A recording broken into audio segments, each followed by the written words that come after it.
안녕하십니까. 이어서 경남 뉴스입니다. 적조주의보가 전남 남해안까지 내려지는 등 적조 세력이 확대되고 있습니다. 국립수산과학원은 거제시에서 남해군 앞바다까지 내려졌던 적조주의보를 어제 오후 7시부터 전남 고흥군 앞바다까지 확대 발령했습니다. 국립수산과학원은 소조기의 영향으로 해안 가까이로 적조가 밀집하는 데다 동해안 쪽으로도 수온이 오르면서 적조 발생 해역이 늘어날 것으로 전망했습니다. 경기 침체에도 경남의 제조업은 활기를 띠고 있는데요. 공장 용지가 부족합니다.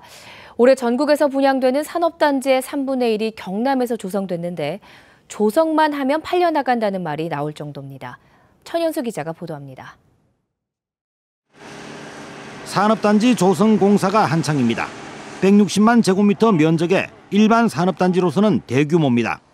기계업종을 중심으로 175개 공장이 들어서게 됩니다.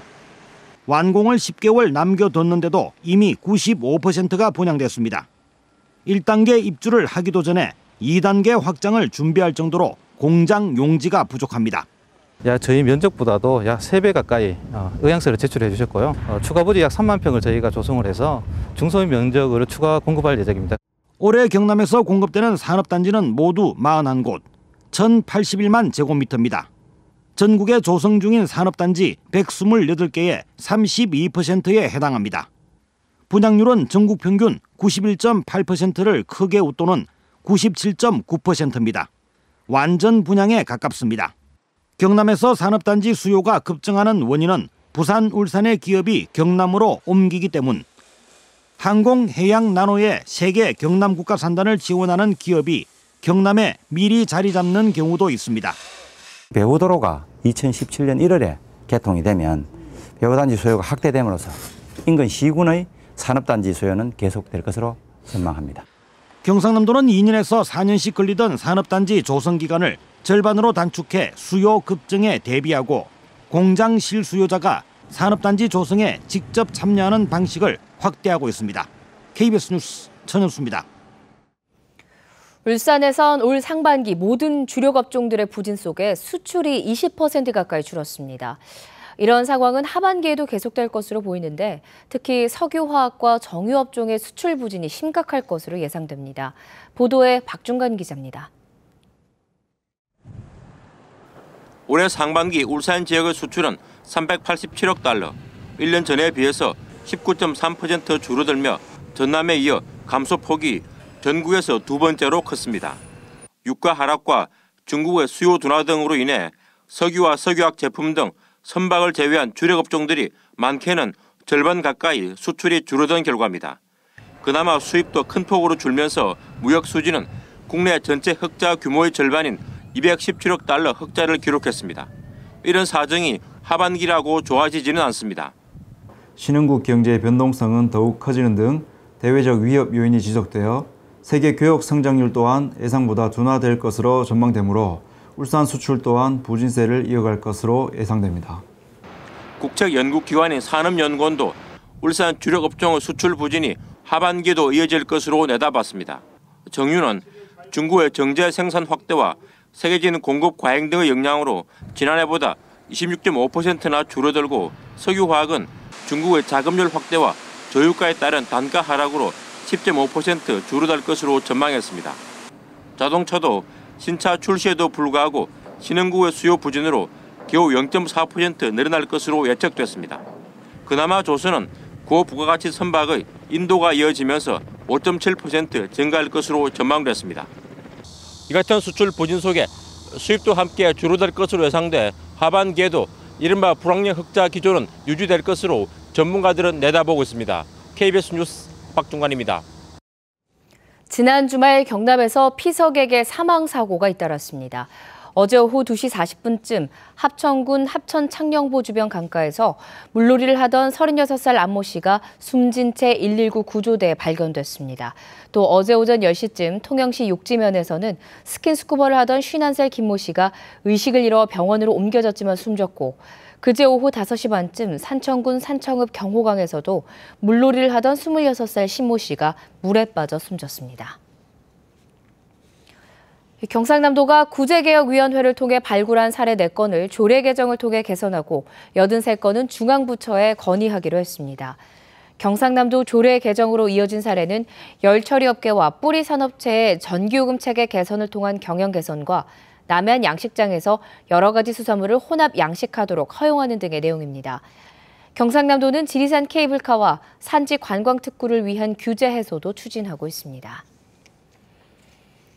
한일교환 뉴스입니다. 오늘은 일본 야마구치현 시모노세키시 주변 바다에서 정화 활동이 펼쳐졌다는 소식 등을 시민보 아나운서가 전해드립니다.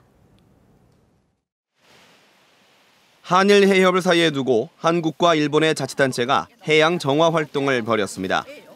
이 활동은 일본 측의 야마구치현과 후쿠오카현, 한국의 경상남도 등 모두 8개 자치단체가 참여하고 있습니다.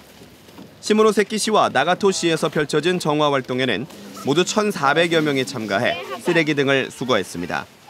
1시간 반 동안의 작업에 지난해보다 1톤 적은 약 4톤의 쓰레기가 모였습니다. お菓子の袋と花火の芯がありました。きれいになってほしいと思います。 어린이들에게 치과에 대한 친밀감을 높이기 위한 치과 치료 체험 행사가 열렸습니다. 야마구치현 후우시 치과 진료소가 해마다 실시하는 체험 행사에는 2살부터 9살까지의 어린이 20명이 참가했습니다. 어린이들은 치아 모형을 보면서 충치나 빠진 치아가 있는지 확인한 뒤 충치에 대해서는 전용 기구를 사용해 깎아 없애고 흰 충전재를 넣어 마무리하는 모습을 체험했습니다. 失敗するかもしれないと思ったけど、やってみたら楽しかったです。歯医者さんは怖いっていう先入観とかではなくて、実際来てみると結構楽しいこともあるし、なんだそうなんだっていうようなこともきっとあると思うので、ぜひこういうイベントをね通じて皆さんに理解していただきたいなと。 이와 함께 치아를 깨끗하게 닦는 방법과 충치 예방법 등도 배웠습니다. KBS 뉴스 시민보입니다.